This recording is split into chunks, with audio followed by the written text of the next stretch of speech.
Hi there. To add new apps on your home screen automatically, you just need to follow the steps. This is our home screen on my Samsung S25 Ultra, and this is the app library where I can find all the applications that are available on my device.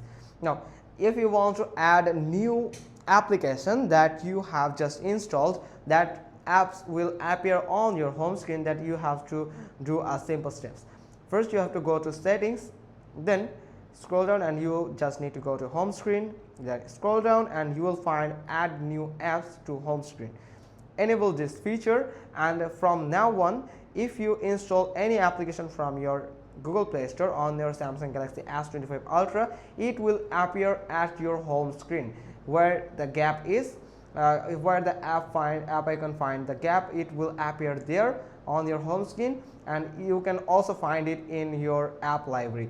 So that's how you can add new apps on home screen automatically. Hope you got this. If so, then give us a thumbs up. Don't forget to subscribe our channel, click on the bell icon, and we will get back to you soon with another informative video. Thanks for watching. Till next time.